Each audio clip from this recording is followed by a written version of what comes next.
así estoy muy lejos. Espérate, si me voy a venir. Deja aquí las bolsas. Me voy a trasladar aquí.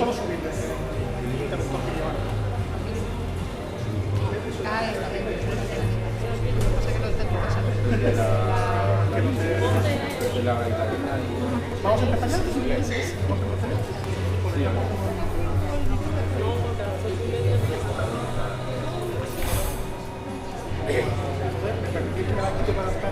Claro, claro.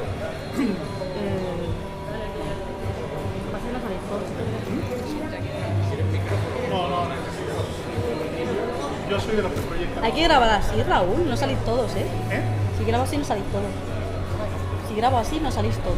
Que no horizontal, Asunción. Vale, pues no salís. Vale, no te preocupes. Vale. Hola, buenas tardes. Muchas gracias a todos por acompañarnos. Muchas gracias al Ayuntamiento de Los Alcáceres por promover estos actos culturales con la Ecocultural, por incluir a la Asociación Padin, a la que tengo el honor de representar hoy. Y muchísimas gracias al Balneario La Encarnación por ser, como siempre, pues, anfitriona de estos actos en un marco que además hoy es espectacular. Entre el airecito y las sombras está ahí. Recuperamos las charlas que la Ecocultural mantenía en verano en la Playa de los Libros, con un acto pues adaptado a las circunstancias que nos está tocando vivir. Somos alguno menos de los que nos gustaría ser, pero estamos cómodos, podemos disfrutar y participar de eso, de actos culturales, que al fin y al cabo es lo que se promueve. Emilio es prácticamente, aunque sea adoptivo, hijo de esta tierra, y que haya sido tan amable de aceptar la invitación a un tema que tiene su miga y que ahora veremos cómo Pilar me va a hacer sudar. Es verdad. Pilar y yo tenemos una relación de amor-odio. Yo la quiero mucho, ella a mí no tanto. Yo de odio no, y de amor tampoco mucho porque se mosquea tu señor. Porque dice que yo mimo demasiado a los autores y que tengo que meterles un poquito más de mano dura. Pero bueno, como os decía, lo importante es la charla que vamos a tener con Emilio. Solo es daros las gracias a la Encarnación, al Ayuntamiento y a la Ecocultural por pensar en la Asociación Palin, y vamos a disfrutar de un ratito de cultura esta tarde. Gracias a todos. Vamos a ir.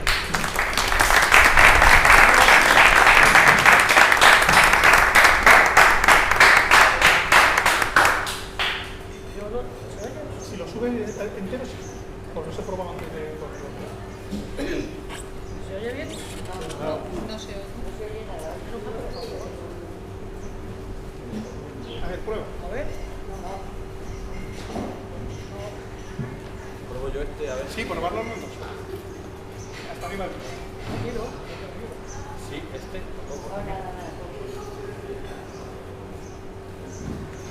Sí, ¡ey! Vamos a subir un poquito de voz. No quería subir mucho.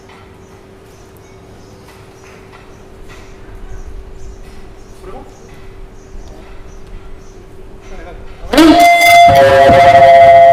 Ahora sí se oye. Ahora sí que estamos. Ahora sí que está. Y el Emilio también, ¿verdad? Prueba, Emilio. Sí, no, sí. Ahora sí. Mejor. Pues vamos allá. Vale. Bueno, fuera. No, no se oye. Sigue, sigue.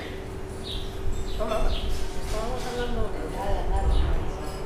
Estábamos hablando de la comida de las nuevas tecnologías. No se oye nada.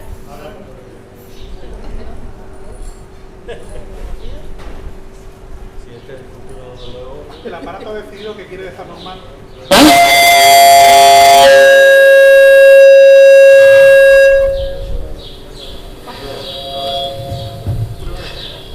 ¿Os puedo contar una intimidad?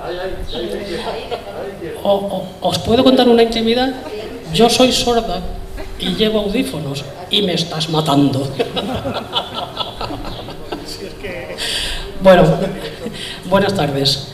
Primero, como miembro de la Ecocultural, recibiros con todo cariño Después quiero comentar que esta vez es el primer año que la Asociación Palín trabaja con la ecocultural y que la eco trabaja con Palín, y la verdad es que me parece que va a dar un fruto muy positivo en el futuro.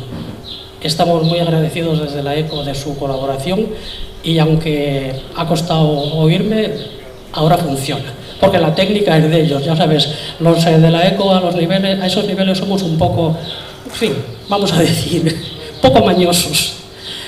Vale, nos juntamos hoy como resultado de lo que pudo haber sido la playa de la Mar de Libros, que hubo que anularla por lo que todos sabemos.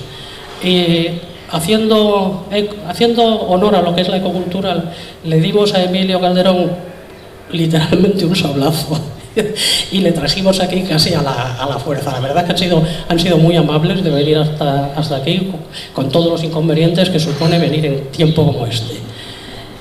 Ya que estamos aquí, él no conoce el formato, claro, vosotros sí, porque sabéis lo que es la ecocultural. Entonces nosotros estamos aquí esta tarde para hablar de lo que realmente nos apasiona, que es la literatura y los libros. Si además tenemos un autor como Emilio Calderón, pues yo creo que va a ser una tarde estupenda. Yo le voy a dejar hablar todo lo que quiera y algo más. Y le voy a hacer preguntas, os lo juro, no nada malintencionadas. Es que yo tengo muy mala fama gracias a Raúl. No voy a hacerle malas preguntas.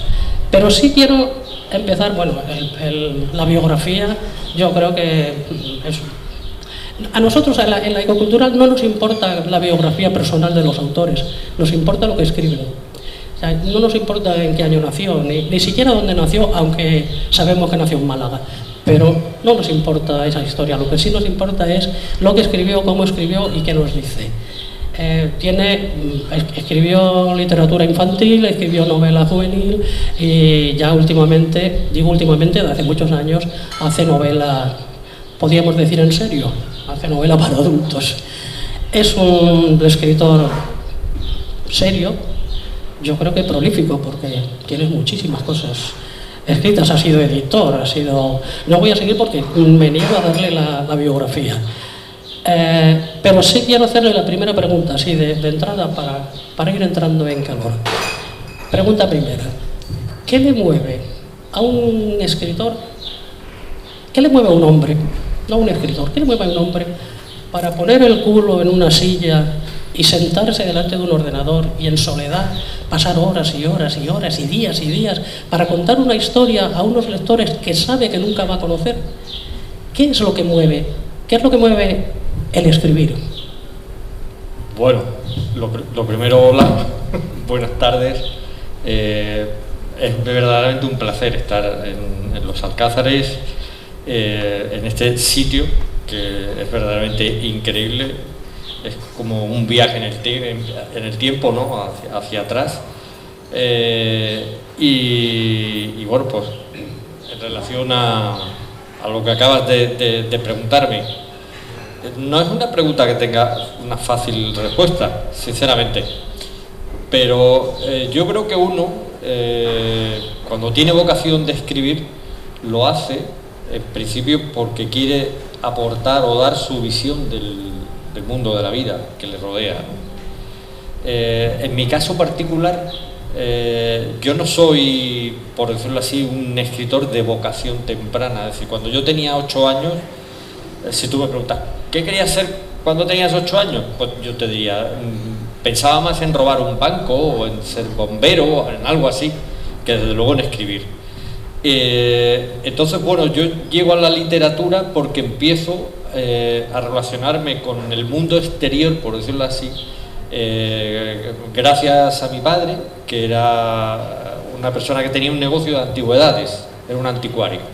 Lo que ocurre es que mi padre compraba antigüedades en Asia y con 17 años yo empiezo a viajar por Asia. Entonces descubro, estoy hablando del año 77, yo empiezo a descubrir que el mundo no se circunscribe pues a lo que yo he visto en mi entorno, en mi ciudad, incluso en mi país. Y no solo eso, sino que descubro eso que luego, ese término que yo creo que ya está manido, ¿no?, que es el del tercer mundo, escribo un lugar como Filipinas y ahí descubro que el mundo es injusto, que la base, el principio sobre el que está construida nuestra sociedad es la injusticia. Entonces, algo que intuía aquí, de pronto allí lo corroboro, puesto que aquí darle a un interruptor de la luz, abrir un grifo de agua, es algo que tenemos todos al alcance de la mano, pobres y ricos. Sin embargo, de pronto entro en un mundo donde la gente se ducha o se asea, mejor dicho, con las aguas residuales de las alcantarillas, y eso lo ves tú, donde la contaminación, estoy hablando, como digo, de hace más de 30 años, era ya una cosa brutal. Si tú te ponías una camisa blanca a las 9 de la mañana, a las 2 de la tarde esa camisa estaba negra. ¿Por qué? Pues porque todo el parque móvil que hay en una ciudad como Manila viene de la herencia que dejaron los Estados Unidos, los norteamericanos, después de la Segunda Guerra Mundial, y como es un país muy pobre, pues han tenido que ir reutilizando incluso los jeeps del ejército, que son autobuses públicos ahora mismo, ¿no? Entonces, en definitiva, me encuentro gente que pasa el fin de semana en una isla, porque las Filipinas, el archipiélago, tiene más de 7.000 islas, muchas de ellas privadas, otras ni siquiera tienen nombre o ni siquiera están pobladas, que la gente rica en Filipinas se mueve en helicóptero, mientras que el resto pues vive en unas condiciones verdaderamente terribles, y eso es lo que me mueve, ¿no?, a decidirme a dar mi visión de las cosas, ¿no?, de lo que veo. Y ese, bueno, pues es quizás un impulso necesario a la hora de escribir y dedicarte, pues, como bien has dicho, durante muchas horas, que en el fondo un ejercicio de soledad el que uno practica cuando está escribiendo, ¿no? Pero yo tampoco creo que el escritor, cuando está escribiendo, esté pensando en el lector, porque también, como tú bien has dicho, uno no le puede poner cara al lector, ¿no?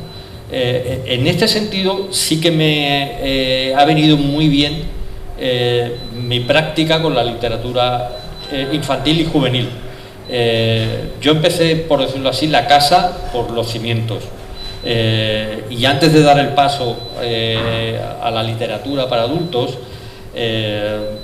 yo la llamo muchas veces la literatura para adúlteros, es como la llamo, empecé con lo más básico, que era contarle un cuento a los niños pequeños, ¿no? Y estuve durante 10 años manejándome en ese entorno, y ahí sí que el contacto con el lector es claro, porque luego visitas colegios y a la cara te dice el lector con una sinceridad abrumadora, te dice lo que piensa verdaderamente de lo que has escrito. Yo recuerdo perfectamente en un aula donde se vendían, bueno, habían leído una novela mía, una novela juvenil publicada por la editorial Anaya, que se titulaba La momia que me amó. Era una historia de amor que yo fabulé, pues, en torno a la figura de una supuesta momia que, siguiendo unos rituales egipcios ancestrales, pues acaba resucitando, y no solo acaba resucitando, sino que está buscando a su alma gemela en el antiguo Egipto, en la clase de un instituto, pues como cualquier instituto de nuestro país hoy en día, ¿no? Y era una novela que además ha funcionado muy bien, tenía una historia muy llamativa. Yo hablaba del antiguo Egipto, donde he estado también, ya he recorrido 2 veces Egipto de arriba abajo, y entonces, cuando llegó la hora de la firma, nunca lo olvidaré, porque se me acercó una chica con su ejemplar para que se lo firmara y me dijo: Emilio, esta es la novela más bonita que he leído nunca. Y yo me puse, pues, como un pavo real, encantado del halago y de entender de pronto que todo el trabajo que había hecho merecía la pena por este contacto, este encuentro con esta chica. 3 minutos más tarde aparece un chico, me entrega el libro y me dice: Emilio, este es el peor libro que he leído en mi vida.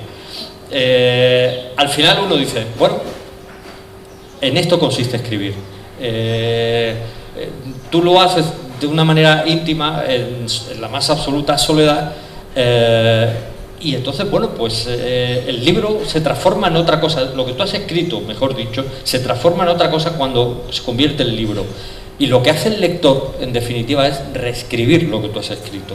De manera que esto es como una correa de transmisión con un motor, y para que exista el libro no solo es preciso un escritor, no solo es preciso también un editor, no solo es preciso un librero o una librera, también es imprescindible un lector en el otro lado del canal, de este hilo de comunicación. Entonces, cada uno, al final, creo que es una reflexión que vale para todo el mundo, cada uno lo que hace con cada libro que lee es reescribirlo, y lo hace en función a sus capacidades lectoras, a sus gustos personales, en fin, y eso es lo que provoca, en definitiva, que cuando uno llega a una clase, chicos de la misma edad, del mismo entorno incluso social, uno te diga que tu libro es una caca y otro pues te diga que es un libro maravilloso. Entonces, bueno, también forma parte esto de la magia de la escritura, ¿no? Es decir, que vengo ya con la piel curtida con esto de la crítica, como aquí el editor me avisaba, ¿no? Que lo que ya me han dicho a mí. Recuerdo, por ejemplo, una vez en las Islas Canarias, donde fui también a lo mismo, a dar unas charlas, se llaman encuentros con lector. Lo que hacen normalmente los departamentos de literatura o de lengua, recomiendan un libro de un autor, en este caso mío, ¿no? Y luego la editorial lo que hace es que te lleva al centro para que los chicos puedan comentar esto que has leído. Y me llevan a Canarias y recuerdo perfectamente subiendo una rampa, que allí hay muchas cuestas en todos lados, hay muchos barrancos, pues subiendo una rampa camino del instituto donde iba a dar la charla, en un salón de actos con 200 chavales, los chavales se asomaban a las ventanas mientras yo caminaba por aquel sitio, por aquella especie de avenida, y me iban cantando: Calderón, vaya mierda que has escrito. En fin, que llegué ya verdaderamente un poco amedrentado a visita, a aquel encuentro, ¿no? Estupendo. Yo he recopilado unas, no sé si conocéis a Irene Vallejo, es magnífica y tiene acaba de editar en Siruela, me parece el año pasado, un libro maravilloso que se llama El infinito en un junco. Y ella dice, estas son palabras de ella, dice que toda biblioteca es un viaje y todo libro es un pasaporte sin caducidad. Es una frase que a mí me parece definitiva y definitoria de lo que es escribir, de lo que es el libro. Sí. Y eso es lo que nos gusta a nosotros. Lo que nosotros queremos en la ecocultural, somos muy raritos. lo que nos gusta hablar, yo hablé con tu representante y ya le dije que nosotros no éramos presentadores al uso. No, porque se asustó un poco. Dije, mira, nosotros desde la ecocultural, claro, Raúl se va a cabrear, pero nosotros dijimos, mira, desde la ecocultural no vendemos libros, ni siquiera vendemos autores. Lo que hacemos es hablar de literatura y procuramos traer, evidentemente, escritores que tengan una solvencia que no nos deje, que no nos avergüence luego diciendo, que no dejen mal lugar. Fíjate tú a quién traje. No, eso está claro. Yo leí en una entrevista que te hicieron una cosa que dijiste que me hizo gracia, porque luego no lo has representado. Dice que te preguntaron que ¿cómo era? ¿Qué te había hecho escritor? Y tú dijiste, ¿qué libro te había abierto los ojos para escribir? Y tú dijiste La perla, sí, de John Steinbeck. Sí, es cierto. Y a mí me impresionó porque lo leí y yo no conozco toda tu bibliografía, pero bueno, ya me leí unas cuantas, ya he leído 4 o 5 desde que sabíamos que ibas a venir.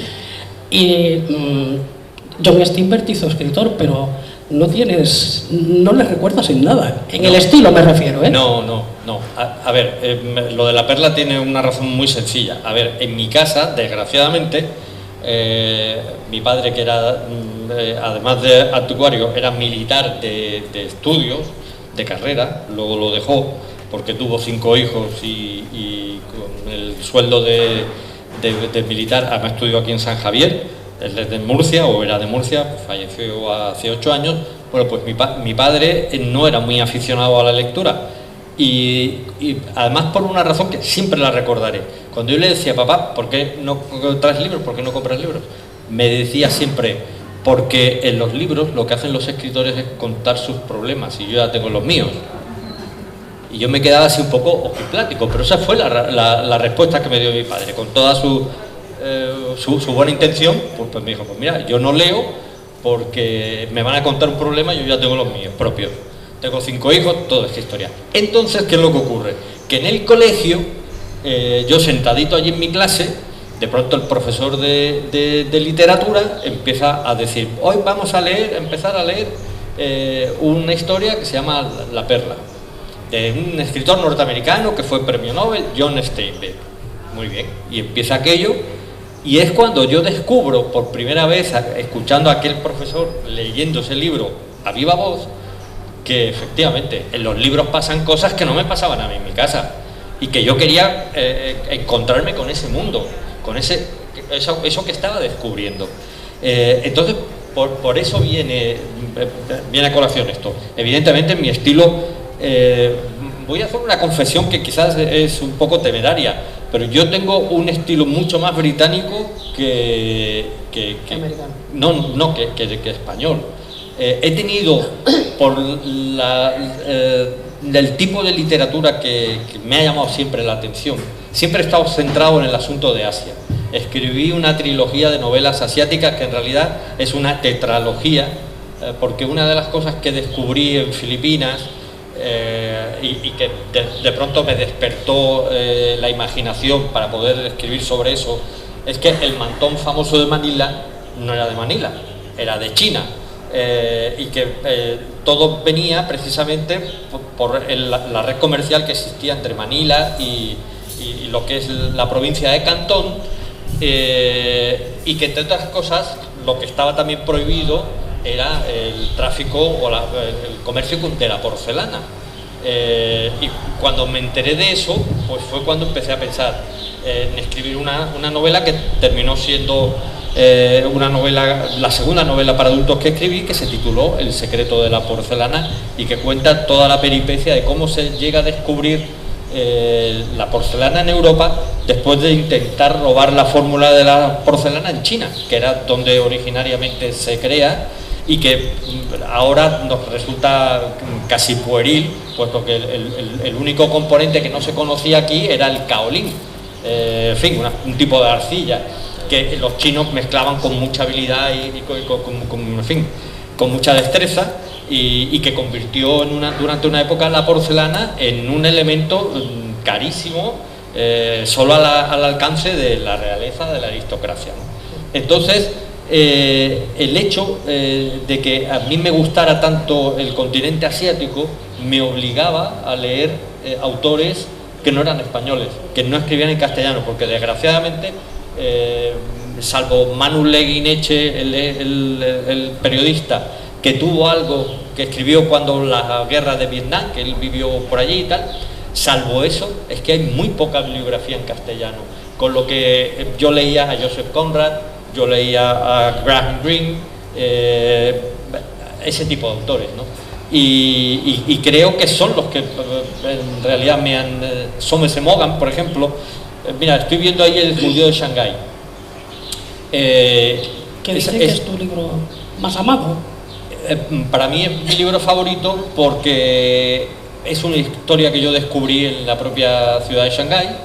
Y bueno, lo que quería comentarte es que este libro, que lo tradujo un inglés, cuando terminó la traducción y yo me reuní con él en la oficina de mi agente en Barcelona, este chico se llama Nick Castor, su mujer es la representante de Ian McEwan, de gente muy importante dentro de lo que es la literatura inglesa. A mí recuerdo que me dijo que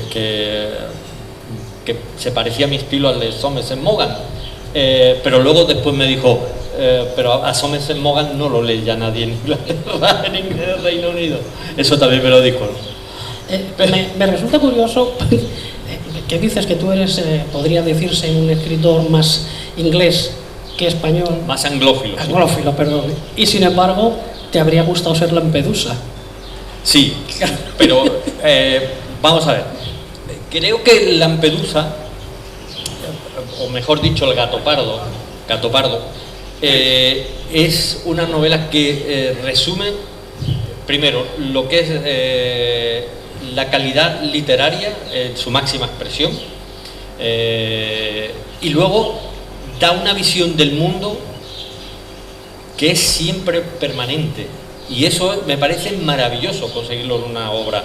Es decir, que siempre esté vigente a pesar de que la novela está hablando de la Revolución Italiana, ¿no? Sin embargo es moderna. El tema que trata está siempre vigente. Siempre hay un problema de nacionalismo, siempre hay un problema de injusticia, y sobre todo hay una frase que es, yo creo que mundialmente conocida, universalmente conocida, ¿no? de esta novela, que yo además repito, en cuanto me veo dos copas siempre se la suelto a todo el mundo, ¿no? Es una conversación que tiene el príncipe de Salina, que es el protagonista, con Tancredi, que es su sobrino. Si habéis visto la novela la película de Visconti, que luego hace una versión de la obra, es Burt Lancaster y Alain Delon. Y esta frase también la recoge la versión de Visconti de la novela. Están los dos hombres hablando. Entonces Tancredi, que es un joven impetuoso, va con la casaca roja de los garibaldianos, los que van a propiciar lo que es la independencia de Italia, y entonces están arrasando ya Sicilia, transformando en definitiva a la sociedad siciliana. Y entonces cuando están manteniendo esa conversación de que el tío le pregunta, pero bueno, Tancredi, ¿tú para qué te pones eso? Siendo un aristócrata, ¿vas a heredar esto, vas a heredar lo otro? ¿Qué le responde Tancredi? Tío, hay que hacer una revolución para que todo siga igual. Y a mí me da la impresión de que siempre estamos, o continuamente estamos haciendo una revolución para que todo siga igual. No quiero meterme en berenjenales políticos, pero aquí que recuerde, el último intento o conato de revolución ocurrió en una cosa que se proclamó como el 15M, con tiendas de campaña en la Plaza del Sol de Madrid, y no deben haber pasado ni 3 años de eso, 3-4 años, porque fue como en plena crisis anterior. Ahora estamos ya en la nueva crisis esta de la pandemia, pues en la anterior. ¿Y cómo ha acabado el 15M? Pues en un challenge al apagar. Hay que hacer una revolución para que todo siga exactamente igual. Y eso es lo que ocurre siempre, y esa es la virtud que tiene una obra como la del Gato Pardo, ¿no? Yo no quiero polemizar porque no es mi caso, pero es una versión muy personal, la tuya. La mía, si pudiera decirla ahora que no puedo y no debo, es diametralmente opuesta. Yo quiero dar un giro porque mantengo una pregunta que tengo verdadero interés en hacerte para que luego me cuentes esas historias, pero para dar un giro, tú dijiste en un momento determinado que incluirías en un diccionario de la RAE una palabra maravillosa que todos vosotros conocéis: picoesquina. Sí, lo dije porque me parece que no sé si llamarlo dialecto murciano, se puede llamar así, pues es un dialecto que tiene una riqueza léxica impresionante, y picoesquina a mí me parece una gloria una clara metáfora, ¿no? del sitio donde verdaderamente queda uno, en una esquina que efectivamente es picuda, en fin. Entonces eso, definitoria total, claro, es algo que solo se le puede ocurrir a un murciano. Hay otras cuantas, en fin, yo soy de Málaga. En Málaga también hay muchas palabras que coinciden en Andalucía con Murcia, eso también hay que decirlo, que somos dentro de esto, no sé si por la influencia nazarí de nuestro pasado, que somos como primos hermanos, ¿no? Sin embargo, por ejemplo, ya en Castilla-La Mancha no encuentro yo esas similitudes, ¿no? como encuentro, por ejemplo, aquí en el caso de Murcia. Pero pico esquina me parece una palabra que debería reivindicarse y utilizarse en todo el territorio. En otra entrevista que yo leí, te darás cuenta que la ecocultural Sí, ha hecho un se trabajo. documenta. Ha hecho un trabajo que En otra entrevista que yo leí decías que te da excesivo respeto a la poesía Sí, para mucho. hacer poesía. Y sin embargo, has palpado la vida de Vicente Aleixandre. Bueno, vivo obsesionado con Vicente Aleixandre y también con Federico García Lorca.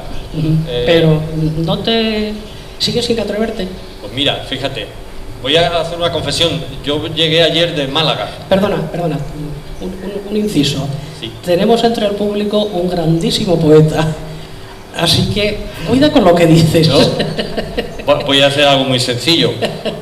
Yo regresé de Málaga ayer hacia Águilas, que era donde estaba mi familia, y entre Málaga y Águilas pasé pues, por el barranco de Biznar y paré allí. Y es algo que he hecho ya con cierta frecuencia y estuve buscando entre las fosas comunes que hay allí en el barranco de Biznar, que se calcula que hay entre 1.500 y 2.000 personas, en esas tumbas anónimas que hay allí, que ya no son tan anónimas, puesto que hay ya muchas placas con nombres de los que están allí enterrados, ¿no? Malamente enterrados, para decirlo en andaluz. Pues bajando la rampa que conduce desde el barranco hasta la carretera donde yo había aparcado el coche, siempre voy allí y hago una especie de pregunta retórica. Digo, Federico, ¿dónde estás? Le pregunto a Federico García Lorca. Ya, pero yo lo pregunto allí mismo, en el sitio, donde tengo una idea de dónde está localizado por alguna cosa que hubo, porque hubo un alcalde de Biznar un poco más arrojado que los demás, que llegó a la conclusión de que estaba en una determinada fosa donde había, donde se encontraron en realidad con el georradar, pues se encontraron 3 cuerpos. El propio señor del georradar decía que creía que había otro más, así que coincidía un poco con la situación, el escenario de García Lorca. Lo que quería contar es que precisamente bajaba por la rampa que me conducía al coche para seguir mi viaje, y yo iba pensando, ¿por qué nunca te has atrevido con la poesía, ¿no? Bueno, pues por puro respeto. Yo soy un escritor con muchos complejos, en el sentido de que, desde mi punto de vista, la poesía es lo primero. Así que lo que yo hago es algo que está, por decirlo así, en segundo término, y que cuando yo leo a Vicente Aleixandre, por ejemplo, a García Lorca, a Cernuda, a veces digo, ¿cómo te atreves tú a escribir? Eso me lo pregunto y me lo digo, incluso en prosa hay por ahí un libro de Vicente Aleixandre que se titula Los Encuentros. Es el único libro que él tiene en prosa. Bueno, pues este libro, que son semblanzas de todos los miembros de la generación del 27 y de muchas personas que pasaron por su vida, se casó Pablo Neruda, el propio Miguel Hernández, aunque no era de la generación del 27, es como si lo fuera. Miguel Hernández visitaba Belintonia, que es la casa de Vicente, todos los domingos. Hay una historia de amor fraternal entre ellos que es impresionante. Bueno, pues cuando yo estoy leyendo Los Encuentros, digo, la clarividencia, la exactitud, la precisión, cómo golpea esta prosa, digo, con perdón, lo digo con perdón, digo, me pregunto y me digo a mí mismo, ¿qué coño haces escribiendo tú? ¿Cómo te atreves? Porque creo que son escritores inigualables, ¿no? De hecho, bueno, pues a la generación del 27 les llaman la generación de plata, ¿no? O el siglo, bueno, sí, la generación de plata en función a que se supone que todavía son más excelsos aquellos poetas como Quevedo, Lope y Góngora y todo esto con el siglo de oro, ¿no? Ahora, desde luego, es más comprensible para nuestro siglo, es más comprensible lo que escriben Cernuda, Alexandre, el propio Alexandre o Miguel Hernández o Lorca, que desde luego la gente del siglo de oro.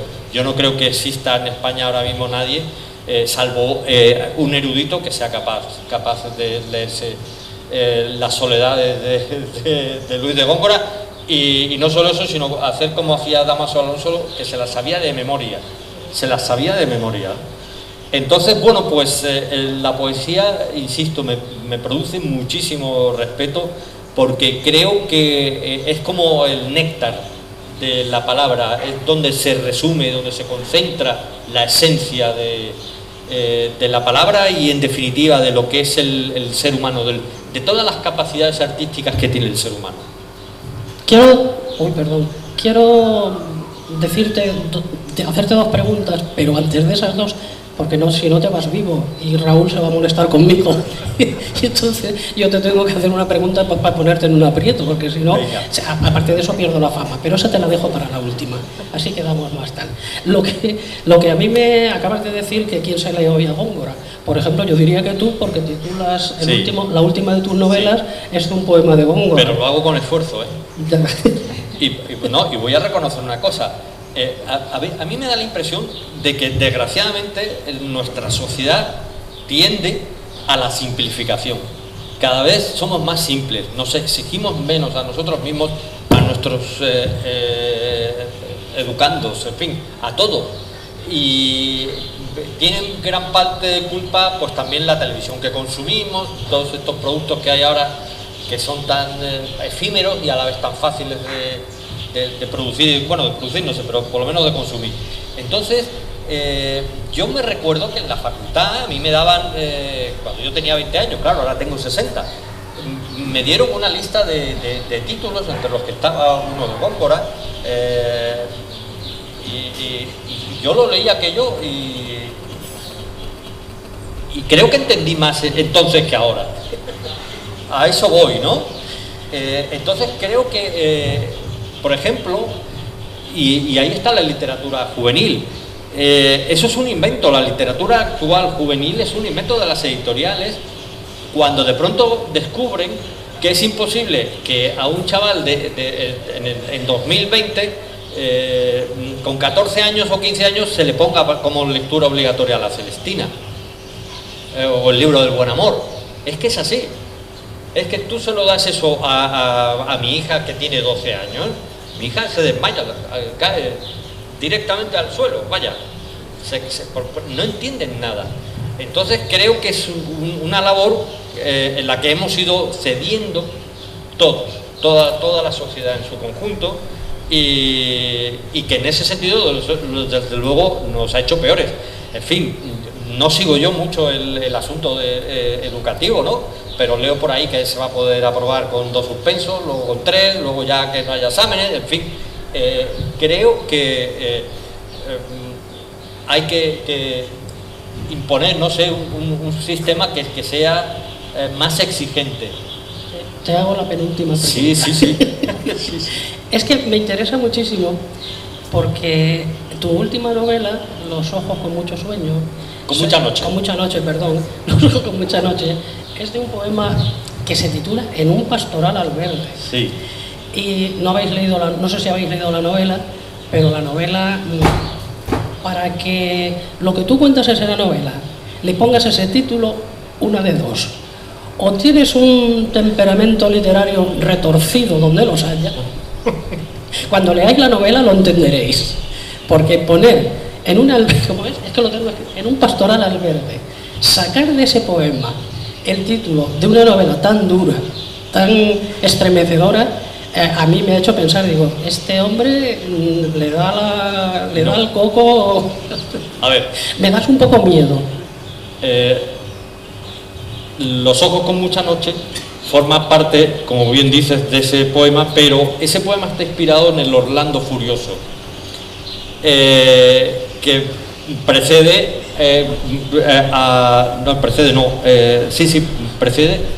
precede al Orlando enamorado. Entonces, ¿qué es lo que ocurre? Que es una historia desgarradora de alguien que en el fondo padece unos celos enfermizos, ¿no? Y cuando se ve traicionado por Angélica, pues lo que ocurre es que se le cargan los ojos, se le llenan los ojos de mucha noche. Es decir, es la ira, es el odio. Eso es lo que simboliza y significa. Que es quizás un título, yo buscaba algo poético, y encima fue un título que me regaló Vicente Aleixandre, puesto que revisé a Góngora después de aquella visita que tuve con 20 años en la facultad. Lo visité cuando estuve escribiendo la biografía de Vicente Aleixandre, ¿no? Cosa que me costó años de trabajo y muchos problemas de todo tipo. El primero de ellos, pues que la sobrina nieta del poeta no reconocía la condición de bisexual de su propio tío, y entonces quiso censurarme. En fin, que pasé unos ojos con mucha noche con el asunto de la biografía de Vicente Aleixandre, la verdad. Bueno, ahora, para no alargarnos mucho, porque creo que luego va a venir gente a cenar y estas cosas, la pregunta complicada. Yo, en estas 3 novelas y en el de Los ojos con mucha noche, tienes personajes femeninos que cuando empiezas a leerlo, dices tú, qué fuerza tiene este personaje, y sin embargo, tú no los tocas, los dejas. Tus personajes siempre son masculinos. La fuerza, el narrador es masculino, la fuerza de los personajes siempre son masculinos, pero la primera pincelada que das de las mujeres dices, con perdón, coño, vaya mujer, ¿no? Y la dejas perdida. Pues ¿Tú por qué pierdes a las mujeres? Te lo voy a explicar. Como personajes. Tiene una explicación, una razón también biográfica. Yo he estado rodeado siempre de mujeres, 3 hermanas, mi madre, a las que he admirado. No te dejan buen lugar, ¿eh? Bueno, no, a ver, digo lo que me marcó en la infancia. El problema está en la figura de mi padre, que era de manu militari, que me hacía en el fondo desfilar a mí, a mis hermanas, para irnos a dormir a las 6:30 de la tarde. Es decir, que cuando mi padre decía a todo el mundo a la cama, íbamos desfilando a la cama. Entonces, la sombra de mi padre estaba por encima siempre de ese mundo femenino que me envolvía, que me protegía. Con lo que creo que, por un lado, me resulta fácil imaginar, idealizar el mundo femenino, porque es el que me ha protegido, pero sin embargo, materializarlo me cuesta, puesto que en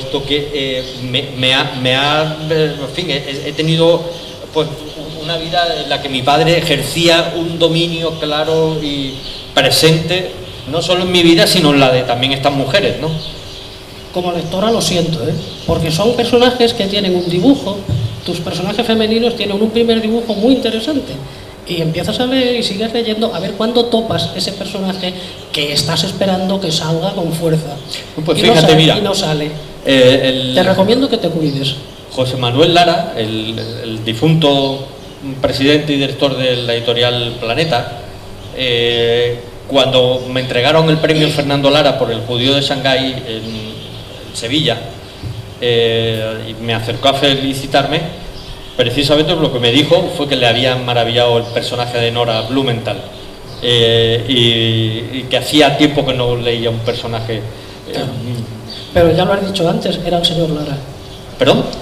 Que ya lo has dicho tú, era el señor Lara. Bueno, el señor Lara, voy a decir una cosa. Habría sido extraño que te dijera otra cosa. No. Voy a decir una cosa que posiblemente no se sepa del señor Lara, que era un lector ávido y un lector muy exigente, a pesar de lo que se pueda decir luego de él, en fin, de cómo ha llevado su editorial. Sí. Si lo cortés no quita lo valiente. No, pero me refiero que era un gran lector. Que a mí me sorprendió que él, no estando en el jurado, porque en el jurado estaba pues Fernando Delgado, Eslava Galán, Ángeles Caso, no sé qué. Sin embargo, él me dio una visión de que él había leído la novela, en definitiva, y me habló del personaje precisamente femenino. Entonces, bueno, Claro. El personaje de Lalita Kadori tampoco creo que esté mal perfilado aquí. No, yo no digo que estén mal perfilados. Perfilados están bien. Lo que pasa es que están vacíos, no los llenas, no tienen fuerza. La fuerza entre tus novelas son siempre masculinos. El narrador es masculino. Verás. Aparecen los personajes femeninos, pero se diluyen.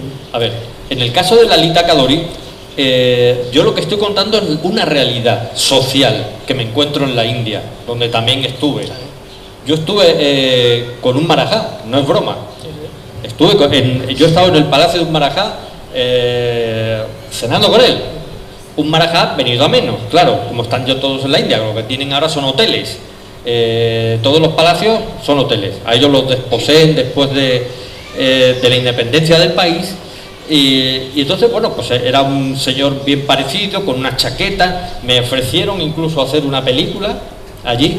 De pronto apareció un productor en aquella cena, un productor de Bollywood, de estas películas estrambóticas que hacen por allí, que hacen miles de películas.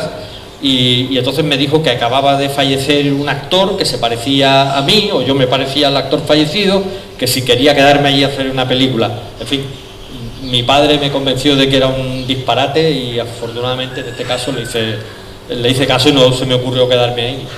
La cuestión es que lo que cuento es una realidad. El personaje, si está vacío, es por una razón.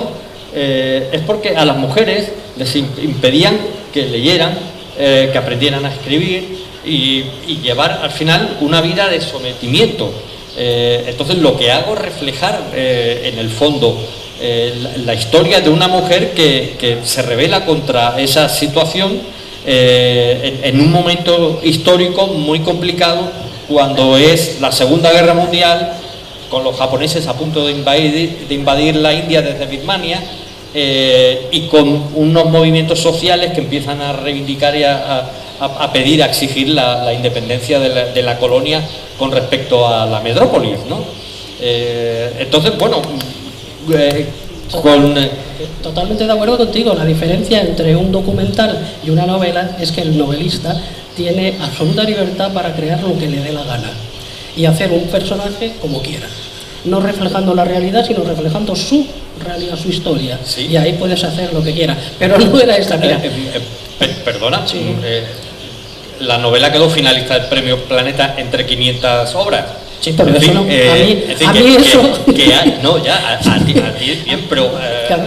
No, quiero decir que yo soy una lectora compulsiva, pero yo no leo premios por ser el premio. La novela es buena, la novela es buena, la novela es interesante. Tú eres un escritor, tú eres un escritor de lectura cómoda.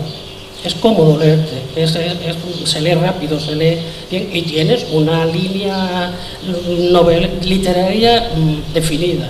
Se te van los personajes femeninos, supongo que acabas de decirlo con una sinceridad de verdad encomiable. Porque podías haberte disfrazado de la Garderana y haber dicho, pero has dicho la verdad, no, y es encomiable, ¿no? Por eso digo yo que al final la biografía, mira, siempre digo una cosa que creo que además es evidente: a todos nos gustaría escribir el Quijote, a todos.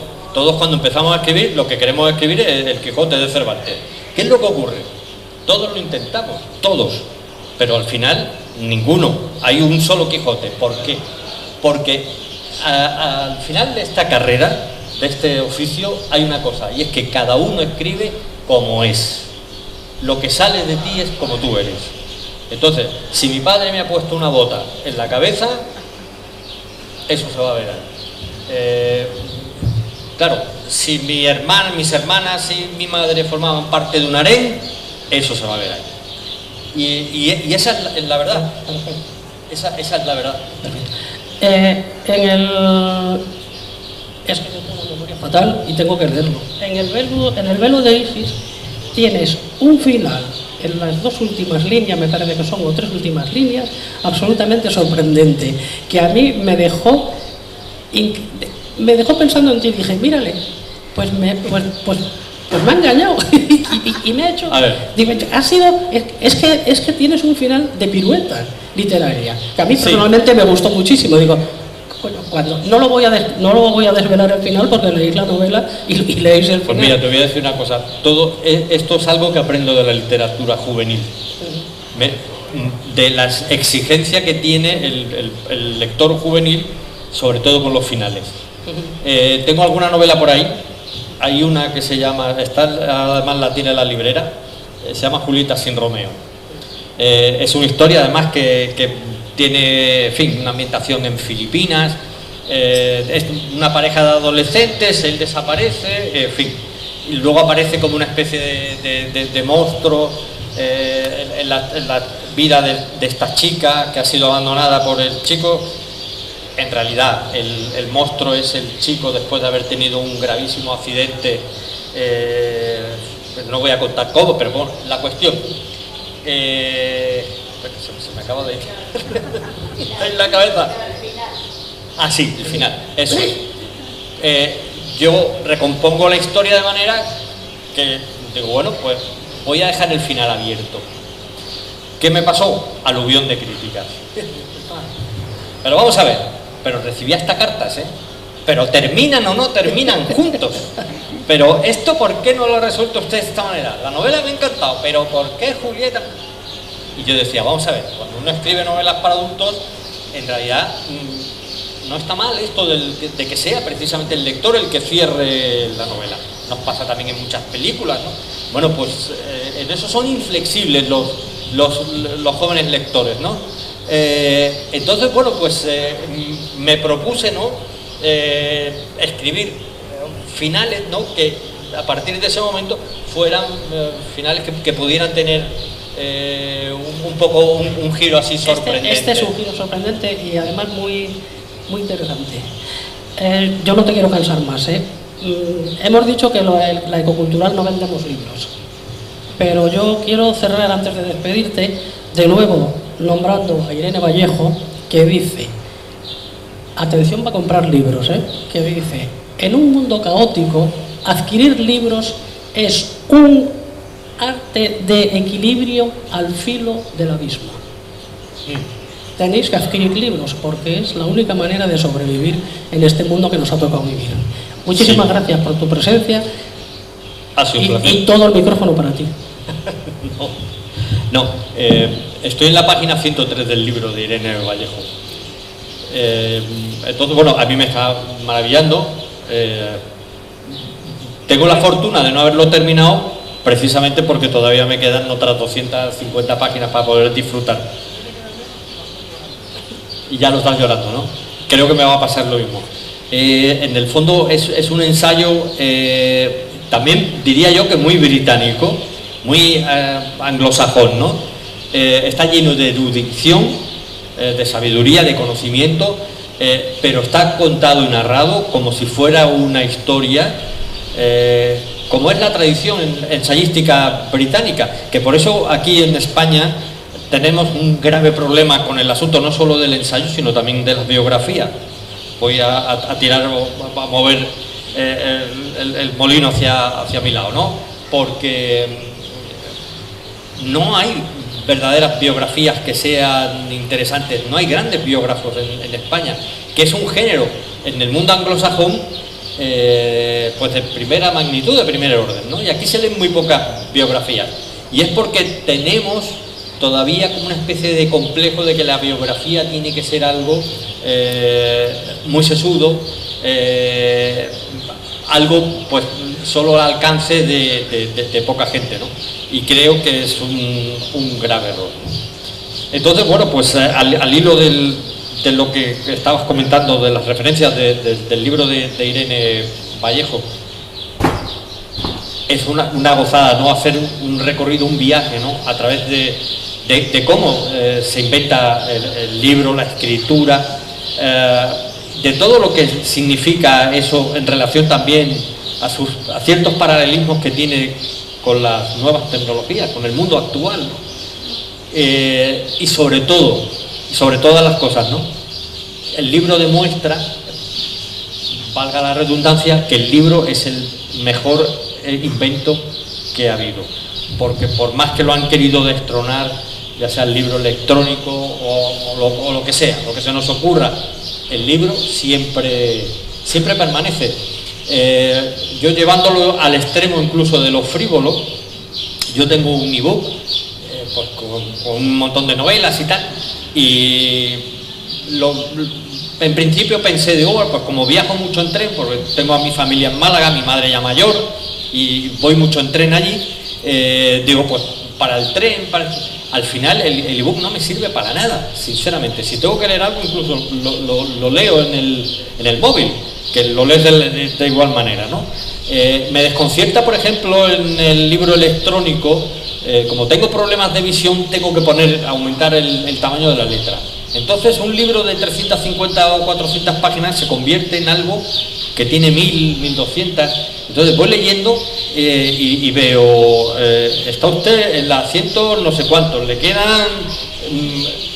y no tengo una referencia de dónde estoy en el libro. Luego al libro electrónico le falta una cosa fundamental, el olor y el tacto. Y como decía, llevando esto al extremo de lo más frívolo, es que incluso el libro físico decora. ¿Cómo voy a tener yo decorado mi salón si tengo un ebook con 10.000 libros? En fin, ¿qué lo voy a tener que llenar de estatuillas? El libro es algo que da calidez donde lo pongas, que viste una habitación, ¿no? Esa última cosa no la toméis en cuenta. La literatura importa por el contenido y no por el continente. No se lo tengáis en cuenta. No, hombre, eso es evidente. Estoy llevando esto al extremo en mi defensa por el libro físico, ¿no? Como invento imbatible, como ha pasado pues con La Rueda, ¿no? Que lo dice también Irene Vallejo en su libro, ¿no? Hay inventos que yo recuerdo una vez una exposición que hubo en Madrid sobre inventos y objetos que se usaban y que eran inútiles, ¿no? Uno es la famosa tetera esta que siempre le derrama a uno todo el contenido. Pues eso afortunadamente no ha pasado con el libro, ¿no? Y nos estamos reinventando un mundo que sin embargo no va a poder con el libro físico, y yo pues me congratulo. Por último, lo que me gustaría es invitarles no a que lean 1000 libros, sino a que lean poesía, a que lean, por ejemplo, a Vicente Aleixandre, porque Vicente está camino de convertirse, a pesar de que fue el premio Nobel de literatura y no nos sobran los premios Nobel, está a punto de convertirse en un nuevo Góngora, lo que es muy peligroso, y está a punto de convertirse en un nuevo Góngora por una razón muy sencilla, y es que es un personaje, es un escritor con una cosmogonía compleja, da una visión del mundo verdaderamente rico, amplio. Entonces, ¿qué es lo que ocurre? Que en este sistema o en esta intención o inclinación que tenemos ahora mismo hacia la simplificación, cada vez cuesta más que los nuevos lectores se acerquen a una figura como la de Vicente Aleixandre, ¿no? Y bueno, pues yo junto con una asociación de amigos de Vicente Aleixandre que existe desde hace ya más de 30 años, que preside una persona que se llama Alejandro Sanz, no el cantante, sino porque Alejandro Sanz, el cantante, no se llama Alejandro Sanz, es un nombre artístico. Sin embargo, este Alejandro Sanz se llama Alejandro Sanz.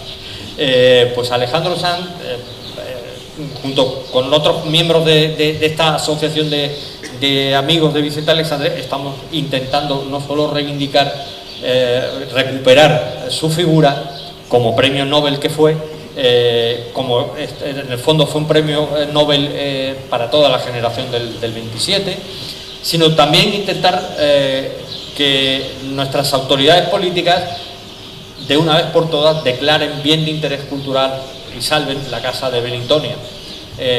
Belintonia es la casa de Vicente, pero no hay que salvarla solo porque sea la casa de Vicente, sino por todo lo que ocurrió allí, que forma parte de nuestro legado cultural, de nuestra memoria.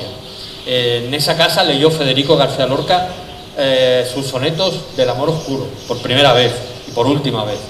Estuvo a punto de leerle a Vicente también allí en esa misma casa, en la casa de Bernarda Alba. No lo hizo porque él tenía una especie de enfrentamiento, hay que decirlo así, cargado